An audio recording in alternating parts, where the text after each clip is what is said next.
What's up, everybody? It's your fellow neighborhood DJ Jazz Hands here. And it's Rod here again with you folks. And we're at Wizard World 2017 St. Louis with Steve Lavigne. I'm here. I'm here with you guys.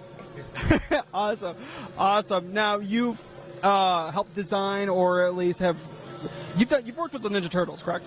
I've worked with the Ninja Turtles since 1985, so from just about the very beginning. Yes. You're like the first of the first. I was the first guy in the door besides Eastman and Laird. That's crazy. That's really cool. I went to high school with Kevin, so it was an easy way in the door. That's really awesome. cool. That's a really cool story. Yeah. Like so like growing up, like you were an artist, he was an artist, like at what point it was like, man, we need to put something together. We need to work together. Well, even at high school, we kind of, I was very different. I was kind of more Warner Brothers cartoony style. Kevin was always big muscles, big boobs, comic book, comic book stuff. So but we always liked each other's stuff. So we would occasionally hand a piece over to each other, like, you ink this, I'll color this, So we started way back then. So when the Turtles came around, Kevin was lettering the books. He hated lettering. Asked me if I wanted to do it. I didn't know how to letter. He gave me a letter guide, a ruler, and I practiced a little bit. Got better than him, got the job. So for people that are kind of like unfamiliar, what is lettering? Lettering is everything you read in the comics, the word balloons and then the sound effects.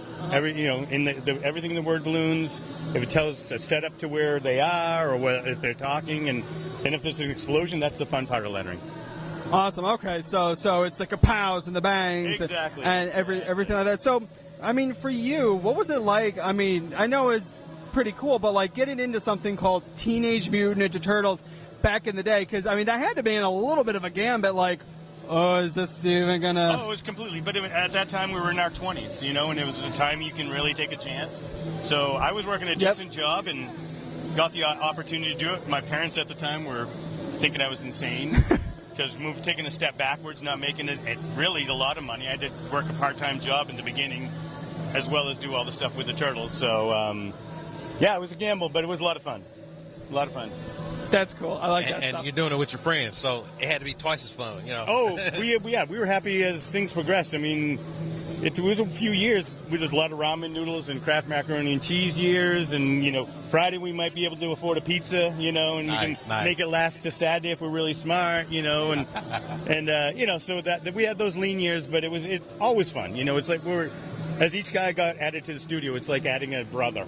There was we had 8 core guys in the studio that were either writing or drawing, and it was like a family. We argued like families, we fought like families, we loved like families. We're all together, so it's nice. Awesome. I like that, and that really does, I think, show with the creative side with the Ninja Turtles too, how they're family, how they fight. Very much so. I mean, I just found out recently in the Turtle documentary that Michelangelo's personality was based on me. Which wow, there we go. Yeah, and you got it here first. We're talking to Mikey. Documentary first. Close enough. We're talking to Mikey. Well, it was over the years. Kevin has done interviews like in print, and I've heard from fans that it was said, but in the documentary officially was like, no, Michelangelo's personality was based on my friend Steve Lavigne, who I went to high school with, and came into the studio. So it was kind of cool. So just to add on to that, was there a Raph in real life?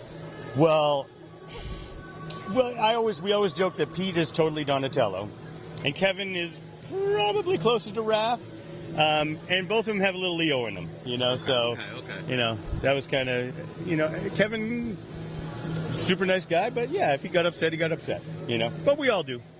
Yeah. I'm not blaming you, Kev. Not blaming you. He's not. So do you have a favorite storyline that you guys worked on in the past? I mean, because the Turtles have been going on for a while now, and do you have like a favorite story where it's like, this is like the amazing, this is worth it. Like, not worth it, but this is like what we've been building towards? Well, I mean, there was a run of books, Return to New York, in the series that always loved that. There was a lot of them, but I mean it's single issues. There's one of Tales where Rat King was created. I've always loved that story. I Monster was such a great story. That was a Jim Lawson story, but just always loved that. I mean, it's like picking baby a favorite kid, But Return to New York, that run was just really cool. I always liked it. So we see artists that are also involved with the video games. Were you involved with the video games pretty handily? I played a lot of them. No, I actually did a lot of the box art for the early Turtle games. I probably did 4 or 5 of the different incarnations, and when the tournament fighters, they did all the platforms. Yes, of that. yes. So that was like super like next level. yeah, oh yeah. And I loved how they did that with each platform. They had a character that you couldn't play in another, and when just made people buy different platforms if you really love the Turtles. But I managed to sucker my wife into letting me buy a Super Nintendo because I was always a Sega guy. Nice. But when the games came out on Super Nintendo, I want to play all the platforms. So Yes, managed to do that. That game was classic. It was. Yeah. They did a great job with that. Yeah, I agree. Okay, so I see your sign here with the old logo. Yeah. And then I see kind of the 4 kids up here. Yep. Were you're on that part too? Oh yeah. Actually, Okay. I did. Me and another guy in the studio, Ryan Brown, who did, I would say, 70 to 80% of everything that had a turtle on it in the 80s that came out. We did that art. When the 2K Turtles came out, as we call them, Pete was gracious enough to give us the coloring book license. So we actually created a coloring book company and did all the coloring books Nice. for the 2K series, which is a lot of fun. Yeah. And actually, I had no problems with the 4 kids. Truthfully, they Box. Yeah, exactly. They did a great job because they retold the original Mirage stories, just updated them. So, I think at least the first season and a half were books, that we worked on, and it was so cool to see them updated a little bit, and even the turtles were bulkier like they were in the Mirage books. They weren't as teenagey. Yeah, and I really like that. And that was the series where they introduced that one movie, I believe, where they jumped around between the Turtles old Forever. Yeah, Turtles Forever. And that was actually it's kind of cool. Peter Laird, he funded that whole thing. Nice. That was kind of a gift. That was his thank you to the Turtle fans. Nice. And we were actually out in San Diego for Comic-Con, and fans could go around and collect buttons. If they collected the buttons, they got a ticket to go see the premiere, and we had this at a restaurant bar, giant screen put in, and it was very funny because all the artists were there. Sans Pete, I think Kevin actually showed up. Ernie Reyes from the movie was there. But the Turtle fans were so excited that they were getting to see it. There was pizza and Secret of the Ooze drinks for adult beverages. But the funny thing was, we were all waiting to talk to people. They grabbed their pizza, grabbed their drinks, and faced the screen and never talked to us. So we were kind of hanging back at the bar, just. This has been the coolest day ever. Yeah. Easiest. Wow. That's really cool. Now, what do you also feel about the new incarnation of Ninja Turtles? Totally love. Well, the movies, not so much. I'm not a big Shrek Hulk fan. Yes. Yeah. He said it. He said what we were all thinking. But I love the Nick show is wonderful. I mean, those guys totally were turtle nerds growing up, so they love the property, and they bring a lot of stuff in that references that we referenced in our stories, and they take it to the next level. I know that just recently Nickelodeon's switching from CGI to regular 2D animation, Really? And I think they're actually dropping the creative team, which bums me out a little bit. I'm not 100% on that, but I am a little disappointed because I really love the new, the CGI show is just amazing. Beautifully done. So did I. It was one of those shows when it came on, it had such it was a fresh take, but it was something that we've already seen before, and it was just the stories were really woven, and it was honestly a kid's drama.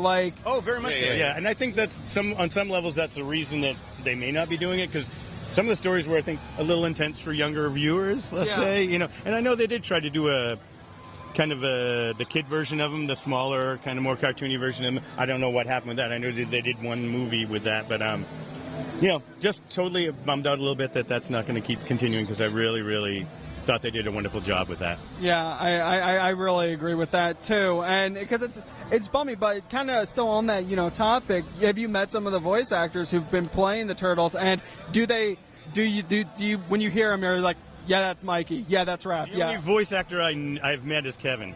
He plays Ice Cream Kitty in all the things. So, and I'm an East Coast guy, and it's all done out on the West Coast, so I really don't have that opportunity, but I'd love to. There's been some amazing I love the one of the early episodes when Spider Bite was on, and oh God, I can't think of the guy's name.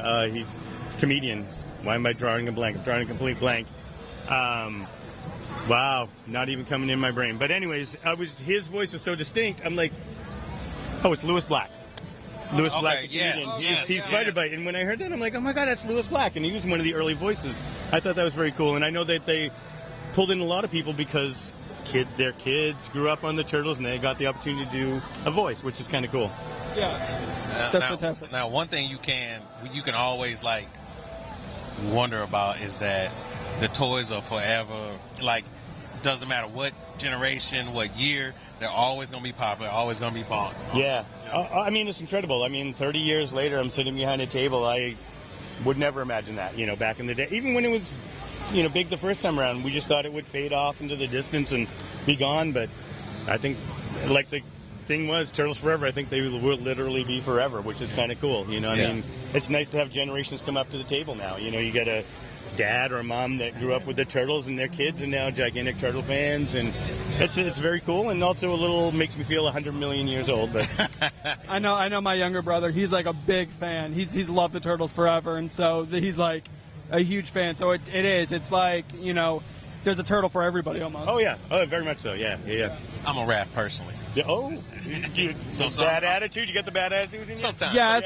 Yeah. Yes. I mean, that's always the funniest thing when you ask people, who's your favorite turtle? You instantly know their personality. Really? Yeah. Okay. Oh, tech guy, Donatello. Hothead's going to be Raph. Guy who likes to control things going to be Leo. Goofball's going to be someone like me. Yeah. I think I'm the goofball part of this too. Double duo team. So I'm the Mikey. And the new movies, have you seen them? I have. I like I said, the second one, I almost wish that came out and they nixed the first one. Yes. Bebop and Rocksteady. We're cool. It was like a live cartoon. Yeah. And they treated it a little better. I mean, the first one was April O'Neil already had helped create the Turtles and saves the Turtles. The Turtles never did anything. I mean, if it wasn't for her, they'd die on the rooftop. Right. So it was. sense. And the Shredder was a Transformer, and that was horrible too. Yeah, he was. It was Michael Bay, but he was not gonna like you for that. Well, I don't care. No, but he was a Transformer. He had like a magnet thing. Like, He was totally a Transformer. I mean, it made no sense at all. I mean, shoot his things out and they come shooting back. I was like, what the hell is that? Yeah. But in the second one, because I did hear that. Ninja. Yeah. So he's able to handle himself. Yeah, because the second one, I did hear that where it's like everybody kind of, I wouldn't say liked it better, but it just seemed like, okay, there's more fun. We got Bebop, we got Rocksteady, which are two of my favorite characters. I love them. Casey was in it, which is nice. Not as much. Krang. And the Shredder went back to the normal Shredder, which was kind of cool. Yeah. I thought the first one was just, I mean, Jim Lawson, one of the guys in the studio, he saw it before we all saw it. Pete saw it, I think, a year after it came out. He refused to see it. Kevin was in it, supposedly, but he got cut. But Kevin's in the new one. Okay. Kevin's in the new one. When you see a pizza guy come walking out, he's checking his phone. That's Kevin. Okay. That's so cool. That's awesome. He was in the original movie. He was a garbage man, so it's a little upgrade, I think. Pizza guy, garbage man. So still economy-wise. A little more acting skills necessary to be a pizza guy. So, but the comedy and the actual cut scenes of that movie, like it was edited so much like the cartoon. Yeah. And the jokes, the little throw out jokes real quick and get back to the action. Yeah. Well, the jokes were better. I mean, in the first one, there was a lot of. I mean, it seemed like lecherous Michelangelo. After April, it was always like, "Oh, I've got a tightness in my shell." We don't need to hear that. Yeah. That was really creepy. Odd. Yeah, it was very creepy, and especially if he's based on my personality, extra creepy. Oh my God, you'd be insulted. You're like, huh? Yeah, I wouldn't say that. Yeah. Wow, but kind of going back a little bit of ways to the original live action Turtle movies. We got this question and maybe one more question after this, but back with the original, how did it feel, even with the cartoons, when it's like, hey, this comic book is now going to become a cartoon or going to become a live action movie in the original? How did that feel for you guys? That was crazy. I mean, we actually got to go down to the movie set, so that was a lot of fun. While we were down there, because Brian Henson was second unit director and did a lot of because it was Henson's Henson's costumes, of course. But we were down there while they were shooting, and they were shooting the fight scene between Raphael and Casey in the park. Oh, cool. So we were there, it was shooting at night, so we were on set watching them, and we hear a little rumbling in the background, and it's Jim Henson coming to watch his son direct. So we got to meet Jim Henson, and we all had the classic, "Oh my God, sir, so glad to meet you." voice cracked, and it's just crazy, And the one thing it did afford us, we did a show in London, and we got to go to the Creature Shop. Oh, Nice. That's cool. It was very cool, and they were Yeah. they were doing dinosaurs, so they had the Brontosaurus neck running through the whole thing, and the baby was over there, so they were just sculpting all that stuff. And That is so it was really cool. And downstairs was really cool. You went downstairs and it was all Muppet fur and eyeballs, so you could make all the Muppets downstairs. Really That's cool. Yeah, That's cool. Again, the green guys benefit us a lot. We got to do a lot of stuff. So. And I mean, probably seeing that, you even picked up more inspiration, Oh, well, we love the Muppets. We love all the Henson stuff. And Henson was a little apprehensive to do it because of the violence, but then he saw, in the documentary, they actually, talking to Kevin Cash, he got to drive by a theater that was showing the Turtle movie, and, Jim Henson got to see the lines of kids lined up for it, so it kind of tamed him a little bit over his worry about the violence in the show. So, Turtle Power documentary, everybody, look for that. Turtle Power. Yeah, It's totally check incredible. it You out. get to see me with hair. Wow. Yeah, that was a long time ago, trust me. So, is there any other work coming up for you that you can talk about? I still continue to do stuff for IDW. I do the adventure covers and stuff. I'm about to kickstart a board game that in Mirage we had a toy design group, and we created some properties and stuff. And one of the properties was Frankenstein's Farm, and it was a board game. So I've actually redid all the art in my spare time, kind of over the last year or so, and I'm going to kickstart it in the next few months and keep my fingers crossed. Nice. Hopefully, we'll definitely be checking that out. Well, dude, thanks so much for joining Happy us. to do it. Awesome. Yeah, this has been a really cool, really fun. Turtle Power, all the way. We got Turtle Power. Is there any social media of you? Well, yeah, I actually used to have a comic shop. I just closed in October, Shellback Artworks. It was a very cool. There's an art store, comic shop, and an art gallery upstairs, and I had the life-size turtles in the shop. So if anybody wants to check it out on Facebook, I did put up video of the shop before I closed, and I put up a lot of art there, and you can contact me. Anybody through there, if they're looking for a piece of art or something special, we have a wealth of turtle stuff around still, that we like to empty out of the garage. So Awesome. There you have it. Well, There it is. thanks so much, Steve. You're It's been a true honor, and we got more cool stuff coming your way from Wizard World 2017. Turtle Power. Da-na-na-na-na. Dun, dun, dun, dun, dun.